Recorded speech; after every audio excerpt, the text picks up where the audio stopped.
Lockdown సందర్భంగా దేశంలో నెలకొని ఉన్న శాంతిని భగ్నం చేయడానికి కొన్ని మీడియా సంస్థలు ఓ సామాజిక వర్గంపై విష ప్రచారం చేస్తున్నాయని, వార్తల రూపంలో దుష్ప్రచారాలు చేస్తూ ప్రజల మధ్య స్నేహభావాన్ని దెబ్బతీయడానికి ప్రయత్నిస్తున్నాయని సర్వధర్మ సమైక్య జాతీయ అధ్యక్షుడు పండిట్ సుభాష్ బిహారీ జై హింద్ ఆన్లైన్ న్యూస్ ద్వారా తెలియజేశారు. మత సామరస్యాన్ని దెబ్బతీయడానికి పూనుకొని ఉన్న అలాంటి వారిని ప్రజలు గమనించి గట్టి బుద్ధి చెప్పాలని, మత సామరస్యంతో భాయిగా మెలగాలని, అందరూ అన్నదమ్ముల్లాగా కులమతాలకు అతీతంగా దేశాన్ని రక్షించుకోవడానికి కరోనాను తరిమి కొట్టాలని ఈ సందర్భంగా సర్వధర్మ సమైక్య జాతీయ అధ్యక్షుడు పండిట్ సుభాష్ బిహారీ జై హింద్ ఆన్లైన్ న్యూస్తో న్యూఢిల్లీ నుంచి మాట్లాడుతూ పిలుపునిచ్చారు. अभी विश्व एवं अपने पूरे देश में कोरोना को लेकर के अनेक प्रकार का बातें निकल के आ रही हैं. कोरोना की वजह से लॉकडाउन के कारण पूरा देश घरबंदी में बंद है. साथियों, मैं आप सभी साथियों का ध्यान कोरोना पे पूरा मीडिया और पूरा सरकार सत्ता पक्ष, खास करके केंद्र सरकार, जिस हिसाब से मरकज के इमाम और जमातियों पर पूरा फोकस किया हुआ है, ऐसा लगता है कि मरकज में इमाम ने कोरोना का कोई उद्योग लगा रखा हो. साथ ही पूरा मीडिया लोगों में भ्रम पैदा कर रही है, लोगों के भाईचारे में जहर घोलने का काम कर रहा है. खास करके रिपब्लिकन भारत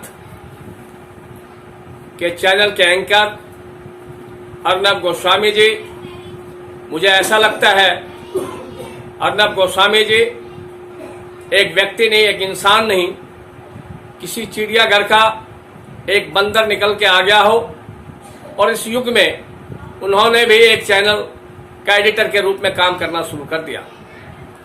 वो अन्य और अलग अलग लोगों को, किसी को खलनायक का रूप नाम, किसी को अन्य अन्य नाम देने का काम करते हैं. मुझे लगता है उनसे बेहुदी और बेहदुगी का एक हद पार करके जो देश के भाईचारे को जहर घोलने का काम कर रहा है, ये नहीं करना चाहिए. ऐसे ही चैनल पे समाज के लोग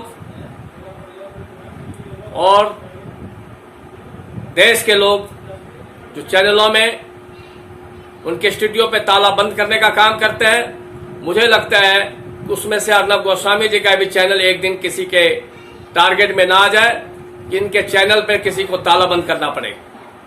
या प्रशांत भूषण की जैसे लोगों का जैसे इलाज हुआ था, ऐसा ही इलाज इनका भी करना पड़े. देश में सभी धर्म के लोग हैं, सभी भाईचारे के लोग हैं. कोरोना की महामारी आई है, इसमें पूरा देश प्रधानमंत्री के अहवाल पर, प्रधानमंत्री के आदेश पर एक साथ खड़े हैं. लेकिन इस देश की व्यवस्था, इस कोरोना महामारी की लड़ाई की भूमिका प्रधानमंत्री बनाएंगे, रणनीति प्रधानमंत्री बनाएंगे. घरबंदी के बाद प्रधानमंत्री की सभी योजनाएं विफल नजर आ रही हैं. कोरोना की जानकारी केंद्र सरकार को 3 महीने पूर्व था, जिसका बखान केंद्र स्वास्थ्य मंत्री ने भी कर चुका है. अगर आपको 3 महीने पहले से कोरोना महामारी का संकेत था और आपको ये था कि चाइना से चलते हुए अलग अलग और देशों में जा रहा है, तो आपको सबसे पहले हवाई यात्रा रोकना था. मेरा मानना है, भारतीय सोशलिस्ट सेना के राष्ट्रीय अध्यक्ष होने के नाते, देश के भाईचारे होने के नाते, कि किसी एक धर्म पे, किसी एक समुदाय पे पूरा टारगेट ना किया जाए. ये देश के लिए और समाज के लिए बहुत घातक है. कोरोना का पूरा टारगेट जिस हिसाब से मरकज को किया जा रहा है, जमातियों को किया जा रहा है, ये बहुत ही दुर्भाग्यपूर्ण है। अगर कोरोना से संक्रमित लोग 13 देश के लोग आपके वीजा जारी करने के बाद आया, तो मुझे लगता है कि आज इमाम को जो कोरोना का पूरा जिम्मेवार और उनके ऊपर एफआईआर किया गया है, मुझे लगता है उसके लिए प्रशासन के लोग, शासन के लोग भी जिम्मेवार हैं, उनके भी ऊपर मुकदमा दर्ज होना चाहिए।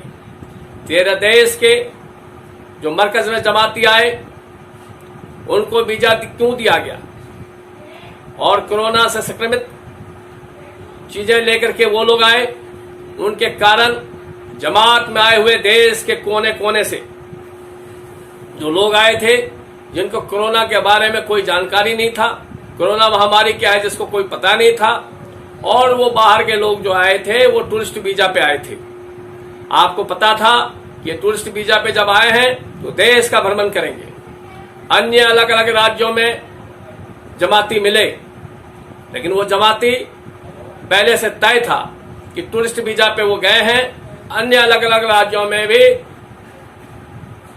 जाएंगे, और किसी के घर में किसी के धर्मगुरु अगर आए हैं तो हमारा भारत का संस्कार है, चाहे हम किसी भी धर्म किसी भी जाति के लोग हैं, अपने अतिथियों का उनका मान सम्मान करते हैं। और लॉकडाउन के बाद जब प्रधानमंत्री का बार बार आदेश था कि आप जहां हैं आप वहीं रुकें, तो जो बाहर के जमाती आए वो उसी मस्जिद में रुके, और जो उस मस्जिद के इमाम थे, अन्य अलग अलग राज्यों के अलग अलग जिले के इमाम, उनकी मजबूरी थी उनको वहां रोकना।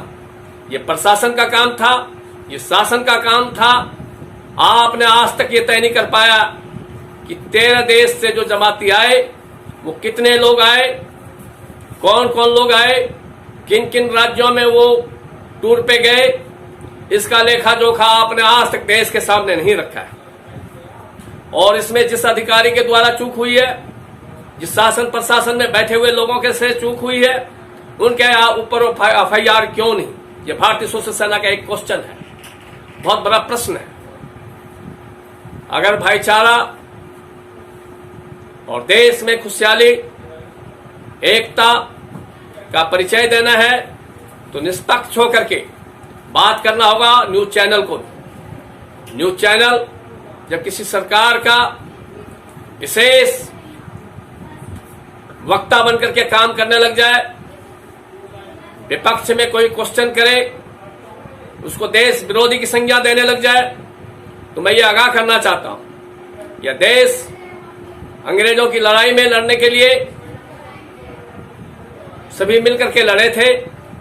आज भी देश की इस कोरोना की लड़ाई पूरे भारतवर्ष के एक एक लोग, एक एक धर्म के लोग सभी एक साथ खड़े हैं। मैं मानता हूं कुछ लोगों के द्वारा डॉक्टरों के ऊपर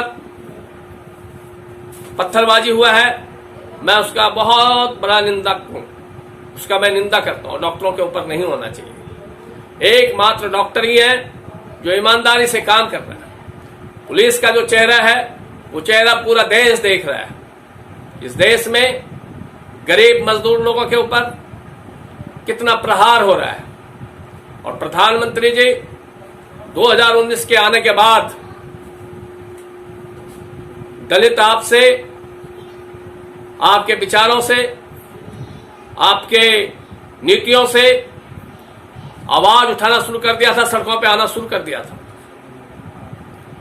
अल्पसंख्यकों का सीएए के नाम पे सरकार विरोधी सड़कों पे आना शुरू हो गया था।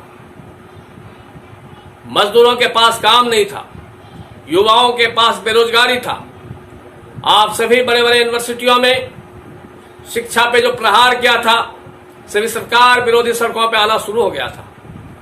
कोरोना के नाम पर आप सभी की भावनाओं को, मजदूरों को, दलितों को, वंचितों को, शोषितों को और शिक्षकों को कुचल देना चाहते हैं। मुझे लगता है कि जो व्यक्ति जो आज सरकार में बैठे हैं वो कभी देश के लिए कभी लड़ा ही नहीं है। यह मानववादी विचारधारा एक भाईचारे को खत्म करना चाहती है। और प्रधानमंत्री का मुझे एक वाक्य याद है, उन्होंने बोला था कि मेरा क्या है, मैं तो फकीर हूं, झोला लेकर के चला जाऊंगा। आज पूरे देश को फकीरी पे ला करके भाईचारे को समाप्त करके और इसका जाना निश्चित है। आज देश में जो खामोशी है,